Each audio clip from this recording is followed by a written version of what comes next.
আপনাদের যারা পক্ষ বিপক্ষ নিয়ে অনেক লেখালেখি করেছেন, যে আইডি গুলোতে আপনারা উল্টাপাল্টা লিখেছেন কেউ কারো পক্ষ নিয়ে, আমি আশা করব আজকে আজকে আজকে থেকেই সমস্ত লেখাগুলো অবশ্যই আজকে থেকে সব কেটে দিবেন এবং ভালো কিছু লিখবেন এবং মানুষকে এই যে আজকে যে সুমহান সমস্যা জায়গাগুলো ফাইন্ড আউট করে সমাধান হয়েছে, এই বিষয়গুলোকে পজিটিভলি মানুষের মাঝে ছড়িয়ে দিবেন। আসসালাতু ওয়াসসালামু আলাইকা ইয়া রাসূলুল্লাহ, আসসালাতু ওয়াসসালামু আলাইকা ইয়া হাবিবাল্লাহ, আসসালাতু ওয়াসসালামু আলাইকা ইয়া শাফিউল মুজনিবিন, আসসালাতু ওয়াসসালামু আলাইকা ইয়া রাহমাতুল লিল আলামিন। সুপ্রিয় দেশবাসী, আজ একটি গুরুত্বপূর্ণ সময়, গুরুত্বপূর্ণ একটি বার্তা আপনাদের সামনে উপস্থাপন করার জন্য আমি উপস্থিত হয়েছি। আপনারা ইতিমধ্যে ফেসবুকে, সোশ্যাল মিডিয়ায় দেখেছেন, বিগত কিছুদিন পূর্বে একটি ওয়াজ মাহফিলে আমাদের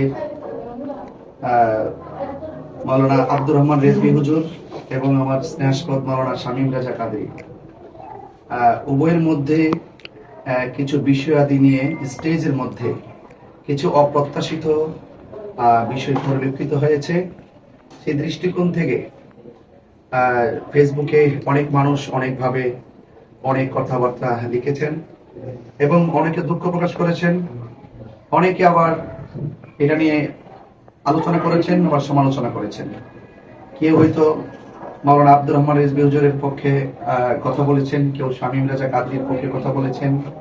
মানে পক্ষ বিপক্ষ একটি বিশাল একটি অবস্থা ফেসবুকের মধ্যে সৃষ্টি হয়েছে। তো আমরা ইত্যাদি বিষয়গুলো আমাদের যখন দৃশ্যমান হয় তখন আমরা মনে করেছি যে দুজনেই আমাদের আহলুস সুন্নাত ওয়াল জামাতের প্রচার প্রসারের ক্ষেত্রে মাঠে কাজ করেন। চলার পথে অপ্রত্যাশিত অনেক ঘটনা হয়ে যেতে পারে।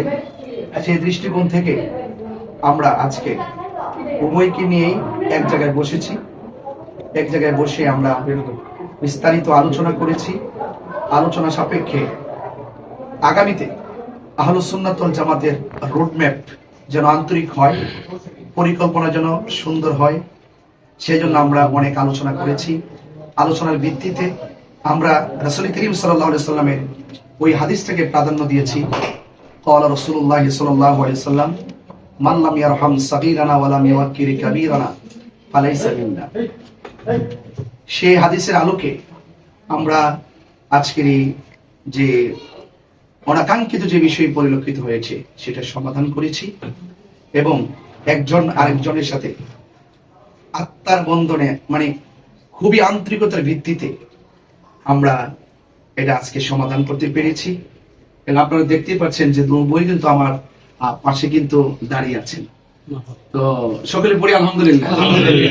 তো আজকের এই যে বিগত দিনের যে চলমান সমস্যাটুকু হয়েছিল, নিজেদের আবেগ, ভুল বোঝাবুঝি এবং অভিমান এবং যে কোনো পারপাসে যা কিছু হয়েছে সবকিছু সমাধান হয়েছে। আমাদের মাঝে উপস্থিত ছিলেন আমাদের আহলুস সুন্নাত ওয়াল জামাত ব্রাহ্মণবাড়িয়া জেলা সাংগঠনিক সম্পাদক অধ্যক্ষ আল্লামা নুরুল ইসলাম খান শাহীন সাহেব। আমাদের মাঝে উপস্থিত ছিলেন সারা বাংলার আলোর সৃষ্টিকারী মুজাহিদ আহলুস সুন্নাহ আল্লামা মুফতি জহিরুল ইসলাম ফরিদী সাহেব। আমাদের মাঝে উপস্থিত ছিলেন আমার বন্ধুবর আল্লামা মুফতি জসিমউদ্দিন মুজাহিদি সাহেব। আর আজকে যে জায়গাতে দাঁড়িয়ে আজকের এই চলমান সমস্যাটুকু আজ সমাধান করেছি, আমাদের সৈয়দ বাকিবিল্লাহ নুরি সাহেব আর মাদ্রাসায় আমরা উভয়কে একত্রিত করে এখানে আমরা সমাধান করেছি। তিনি আছেন। আর আমার মাঝে আছেন আমার স্নেহাস্পদ মাওলানা মুফতি বুরহানুদ্দিন রাজা কাদরী এবং আরো এলাকার শুভাকাঙ্ক্ষীগণ ছিলেন। এবং পাশাপাশি আজকে আমাদের এই প্রোগ্রামটির সভাপতিত্ব করেছেন জনাব আলহাজ মুজিবুর রহমান রেজভী সাহেব সহ আমরা সবাই অত্যন্ত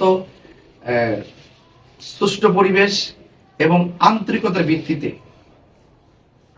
আজকের এই সমস্যাটুকু আমরা সমাধান করতে পেরেছি।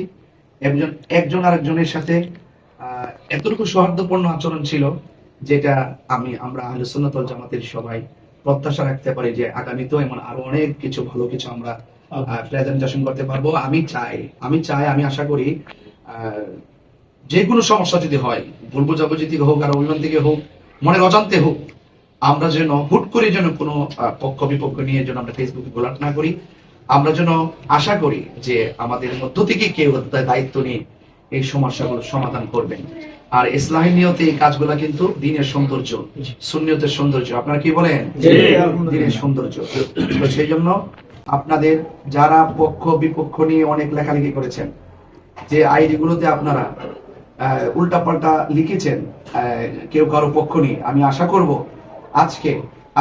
আজকে থেকেই সমস্ত লেখাগুলো অবশ্যই আজকে থেকে সব কেটে দিবেন এবং ভালো কিছু লিখবেন এবং মানুষকে এই যে আজকে যে সুমহান সমস্যা জায়গাগুলো ফাইন্ড আউট করে সমাধান হয়েছে, এই বিষয়গুলোকে পজিটিভলি মানুষের মাঝে ছড়িয়ে দিবেন।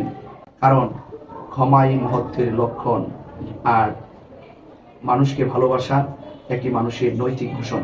তা আমি আশা করব, যেহেতু আমরা অনেকক্ষণ কথা বলে আমরা একটা সমাধান করেছি, শামীম আমাদের আব্দুল হুজুর আমাদের শ্রদ্ধেয়, এবং আমরা যারা আছি আমরা দুজনকে সবাই মারহাবা বলি। নারায়ে তাকবীর, নারায়ে রিসালাত, আহলে সুন্নাত ওয়াল জামাআত। আলহামদুলিল্লাহ বলি। আলহামদুলিল্লাহ। সবাই ভালো থাকে এবং সকলকে বলবো, আমরা যারা আছি বিশেষ করে আমি সহকারে, আমরা যে আহলুস সুন্নাত ওয়াল জামাতের যে সামনে কথাগুলো বলবো, আমরা এই কথাগুলো যেন খুব সুন্দর করে কোরআন সুন্নাহর আলোকে যেন বলি এবং আমরা যেন দলিল ভিত্তিক কথা বলি। আমরা যেন কোনো ধরনের এমন কথা না বলি যে কথাগুলোর ভিত্তিতে আহলুস সুন্নাত ওয়াল জামাতের সুমহান মাঠটি অসুন্দর হবে, বিভিন্ন প্রশ্ন আসবে। আমরা আজ থেকেই যেন আমরা সকলে যেন কোরআন সুন্নাহর আলোকে যেন আমরা আগামীর কথাগুলো বলি এবং সুন্দর করে শরীয়ত মোতাবেক যেন আমরা সকলে চলাফেরা করি। আহলুস সুন্নাত ওয়াল জামাতের কার্যক্রম আগামীতে এভাবেই সৌন্দর্যমণ্ডিত হয়ে গিয়ে যাক, সেই প্রত্যাশা রেখে উভয়কে আমার পক্ষ থেকে আন্তরিক ধন্যবাদ জানিয়ে আজকে এখানে বিদায় নিচ্ছি। আসসালামু আলাইকুম ওয়া রাহমাতুল্লাহি ওয়া বারাকাতুহু।